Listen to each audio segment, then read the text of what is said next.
Welcome to today's deep dive. I'm your host, and today we're doing something a little different. We're looking at a stack of notes and this incredibly in-depth guide from Era Organics, all about, well, a really confusing ingredient sitting in almost every single bathroom cabinet right now. Hey everyone. Yeah, I am so excited to jump into this because it's an ingredient that is literally everywhere, but nobody actually understands it. Right. And, our mission today is really to decode this for you. Imagine stepping out of the shower, reaching for your expensive daily face moisturizer, and instead just, like, scooping up a handful of pure waxy plant fat Yep. and aggressively rubbing it all over your face. Which sounds awful, just a complete recipe for a massive pore clogging breakout. Exactly. Yeah. But the truth is, you are probably already doing that every single morning and paying top dollar for the privilege. Yeah. We are talking about cetyl alcohol. And right out of the gate, there's this massive contradiction here. Oh, huge one. Yeah, because we've been trained for years by, like, magazines and skincare influencers to treat the word alcohol on a bottle like a toxic warning label. Like it's going to aggressively dry out your face. Right. It's the ultimate skincare paradox. You see that word and your brain just screams, red flag. But the goal for us today isn't just to, memorize a complicated chemical name. Definitely not. It's to empower you to look at your lotions, your sunscreens, your hair products with a completely new understanding of how these formulas actually work. Because once you see the chemistry behind the curtain, you realize that the ingredient you've been fearing is actually the very thing keeping your skin hydrated. Okay, let's unpack this alarm bell we all have in our heads. Because treating all alcohols the same is essentially like assuming all fats in our diet are bad trans fats, right? That is the perfect analogy, honestly. Like an avocado is packed with fat, but it's fundamentally doing something different in your body than a deep-fried onion ring. So what is the actual difference between the bad alcohols we're warned about and cetyl alcohol? So what's fascinating here is that chemical structure completely dictates how an ingredient behaves on your skin. When we talk about the bad alcohols, things like ethanol, denatured alcohol, or isopropyl alcohol, chemists call those simple alcohols. Okay, simple alcohol. Right. And in cosmetics, they act as really fast-acting solvents and preservatives. Think about your typical astringent facial toner or like a pump of clear hand sanitizer. The stuff that just flashes off your skin in 3 seconds and then leave your hands feeling incredibly tight and like squeaky clean. Exactly. They are highly volatile, which just means their molecular structure makes them evaporate really rapidly at room temperature. Oh, I see. Yeah, and formulators use them because they dissolve heavy oils quickly without leaving a wet residue. But the mechanism of that rapid evaporation, that's the problem. Because it takes things with it. Yes, as those simple alcohols flash off your skin, they take your skin's natural moisture barrier with them. They aggressively dissolve and strip away your natural protective lipids. Which obviously leads directly to dehydration. Dehydration, micro tears in the moisture barrier, severe irritation, especially if you have sensitive or acne-prone skin. Now, contrast that mechanism with cetyl alcohol. Right, the avocado of the skincare world. Exactly. Cetyl alcohol falls into a totally different category called fatty alcohols. It doesn't come from a petroleum byproduct or a harsh solvent. It's derived from the natural heavy fats of plants, specifically coconut oil or palm oil. Wait, okay, so we are starting with a liquid plant oil, but the notes here say cetyl alcohol is a waxy solid. So how do we leap from a bottle of liquid coconut oil to, like, a solid chunk of wax? Well, that happens through a really cool process called hydrogenation. Hydrogenation, okay. Yeah. If you look at the molecular structure of raw liquid coconut oil, the tails of the fatty acids are naturally bent and kinked. Like they're all tangled up? Sort of, yeah. Because of those kinks, the molecules can't pack tightly together, which is exactly why the oil stays a loose liquid. But hydrogenation involves literally pumping hydrogen atoms into the oil under pressure. And that changes the shape. It straightens out those kinked tails completely. And once the tails are perfectly straight, they can pack together incredibly densely. The end result is that the liquid plant oil transforms into this waxy solid substance at room temperature. Yeah. It becomes an emollient, meaning its entire mechanical job is to soften and soothe the skin by laying down a protective, moisturizing layer. Okay, so for you listening right now, the next time you're standing in the skincare aisle and you see ethanol or isopropyl, just know that you're looking at a volatile solvent. Its job is to evaporate. When you see cetyl on that label, you are looking at a dense plant-based moisturizer. Yeah, and because it behaves like a rich, stable plant fat, it solves a massive manufacturing problem. That waxy property is the structural foundation that makes modern cosmetics even possible. Which perfectly brings us to the actual mechanics inside the bottle. We know it's a waxy fat, Mm. but how does a wax make our liquid lotions feel so luxurious? Because if I think about my daily moisturizer, the first two ingredients are almost always water and some kind of oil. Yep, the classic duo. But those two fundamentally repel each other. They hate each other. So why isn't my $40 face cream separating into distinct liquid layers like a cheap salad dressing sitting in the fridge? That exact separation is the constant enemy of a cosmetochemist. And cetyl alcohol steps in to perform three really primary jobs to stop it. Okay, what's the first one? First, it acts as an emulsifier. It's the peacemaker. Think of oil and water as two ends of a Velcro strip that just don't match up. An emulsifier is like double-sided tape in the middle that can stick to both. So it's physically grabbing them. Right. At a molecular level, cetyl alcohol is shaped like a magnet with two very different ends. One end is hydrophilic, so it desperately wants to hold on to water. And the other end? The other end is lipophilic.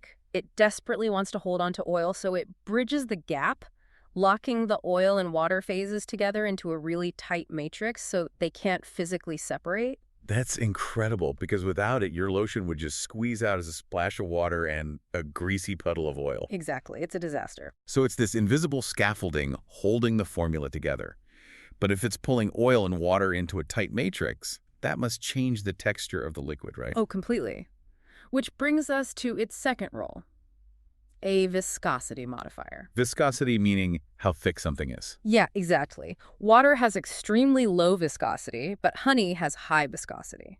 When chemists first mix the active ingredients, the water and the oils, it usually starts out way too watery to be a practical product. Nobody wants a runny moisturizer. Right. So cetyl alcohol takes that runny liquid and builds structure into it. It transforms it into a rich, creamy, spreadable lotion. It gives the product that luxurious slip. So when it glides across your skin and feels really expensive, that's the cetyl alcohol. That's the cetyl alcohol doing its job. And I'd imagine that structural matrix is also huge for the lifespan of the product.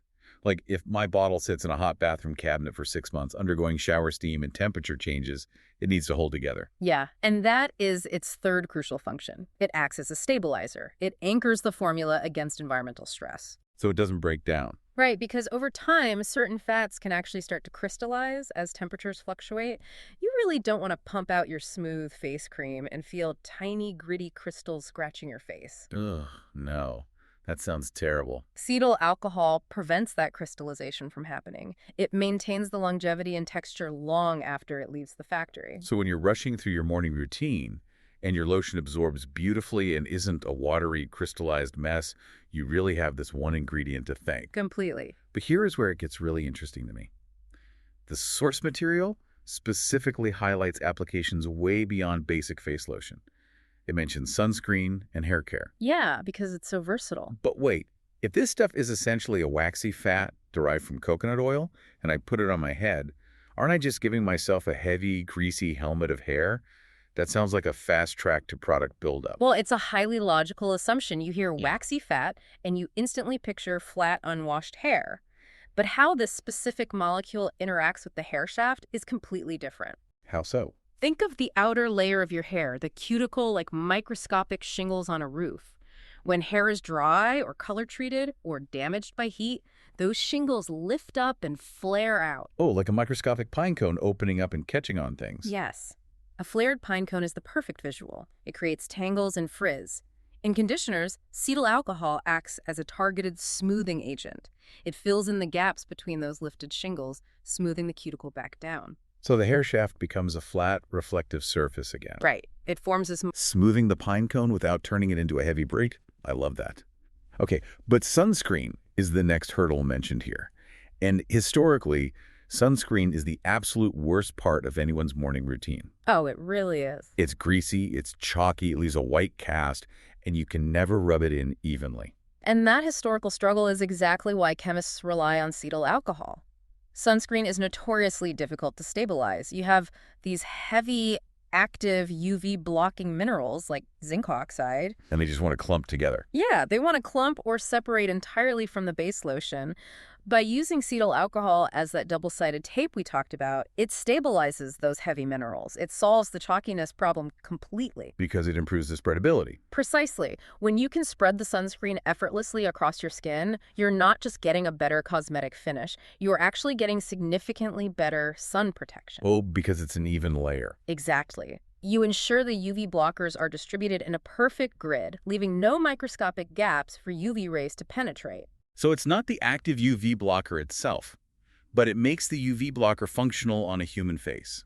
That's exactly right. And speaking of making things functional, there's this entire section in our notes about cleaning makeup brushes without destroying the bristles. Oh, yes, this is a fascinating application. The guide lays out this highly specific 6-step method utilizing acetyl alcohol solution. But there's a huge caveat we have to clarify right now. Right, a really vital point. The guide outlines using a cleanser that contains cetyl alcohol, but it explicitly states that cetyl alcohol itself is not the standalone cleaner. So you can't just rub raw cetyl alcohol on a dirty foundation brush and expect the makeup to vanish. No, definitely not. Okay, let's actually walk through the 6 steps so we can see the mechanism in action. Mhm. Step 1 is prepping a bowl with warm water. Why specifically warm? Well, because cetyl alcohol is a waxy solid at room temperature. The warm water softens the wax, activating its emulsifying properties so it can actually start binding things. Okay, step 2 is adding your cetyl alcohol-based cleanser into that warm water. If the cetyl alcohol isn't doing the cleaning, what is? The actual cleansing agents are mild surfactants formulated into that cleanser. Surfactants lower the surface tension of water so it can lift the dirt. Which brings us to step 3. Submerging the bristles and swirling them around. And this is where the magic happens. Your makeup brushes are caked in heavy, oil-based foundations. The mild surfactants grab onto those heavy makeup oils. And then the cetyl alcohol acts as the double-sided tape. Exactly. It bonds those stubborn makeup oils to the warm water so they can be lifted right off the bristles. Step 4 is gently massaging the bristles with your fingers to work the solution deep into the brush head. And step 5 is rinsing it all away under running water. Because the cetyl alcohol successfully emulsified the oil and water, the heavy makeup just rinses away completely smoothly, no sticky residue left behind. And finally, step 6 is reshaping the bristles and laying them flat to air dry. And the guide points out that this is where it really shines. Because of the conditioning aspect. If you clean brushes with harsh, simple alcohols, it strips the natural oils out of the bristles. They dry out, turn brittle, and literally snap off on your face. That is the worst. But cetyl alcohol is a fatty emollient. It leaves a microscopic conditioning layer behind. It keeps the bristles incredibly soft and perfectly shaped for your next application. It truly is the ultimate supporting actor. I mean, for you listening, this one single ingredient is doing the heavy lifting across your entire morning, taming your bedhead, making your face lotion feel like silk, making SPF invisible, and saving your expensive makeup tools. It is the unsung workhorse of the industry, for sure. But, critical thinking demands we look for the catch. Always a catch. Right. We've established it's a dense, waxy barrier that coats the skin to lock in moisture. So what does this mean for someone dealing with problematic skin? If it forms a protective blanket, isn't it inherently trapping things underneath it? Like, is this a nightmare for acne? This raises a really important question about the fine print. Let's start with the baseline safety profile. It is universally recognized as safe, fully approved by the FDA and the European Commission. Okay, so it's not toxic. Not at all. It's a proven emollient that actually supports a youthful appearance by reinforcing your hydration barrier. Dermatologists consider it excellent for sensitive, dry, or eczema-prone skin. But what of the acne-prone folks? The nuance is in something called the comedogenic rating. This is the scientific scale of how likely an ingredient is to physically clog your pores. Now, where does cetyl alcohol fall? It has a low to moderate rating, meaning it doesn't inherently cause acne on its own. However, its very nature as a dense, waxy lid over the pore means it can trap excess sebum, your skin's naturally produced oil underneath it. Oh, so if your pores are already aggressively overproducing oil, putting a waxy lid on top gives the oil nowhere to escape. Exactly. It creates a microscopic pressure cooker that eventually becomes a breakout. And this is why consumers need to watch out for a sibling ingredient frequently found right next to it on the label, cetyl alcohol. Cetyl. Wait, cetyl and cetyl, those sound nearly identical. They do, and the confusion is rampant. Cetyl alcohol is actually a chemical blend of pure cetyl alcohol and another fatty alcohol called stearyl alcohol. Why does adding stearyl alcohol change the game for acne? Molecular weight. Stearyl alcohol has a longer carbon chain. When you blend them, you get a fundamentally heavier, denser molecule. So it makes a thicker blanket over the skin. Right. For someone with dry skin in a harsh winter, that dense blanket is amazing.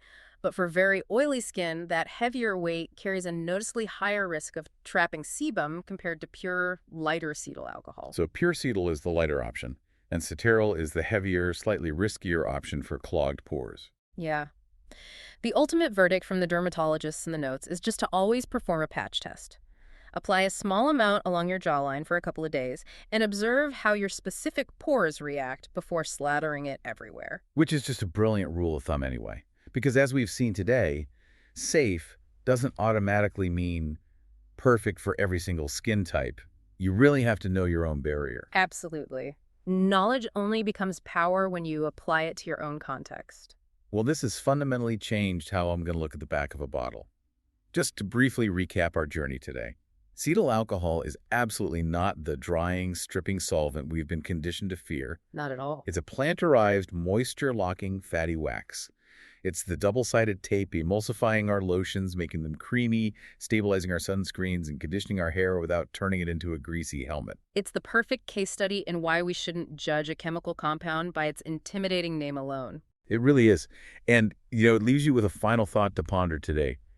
If a scary-sounding chemical name like cetyl alcohol turns out to be just a gentle, plant-based fat that protects our skin, it really makes you wonder, what other unpronounceable ingredients on the back of our bottles are actually natural heroes, just unfairly judged by their scientific names? That is a fantastic question to leave off on. Definitely a reason to look a little closer at those labels.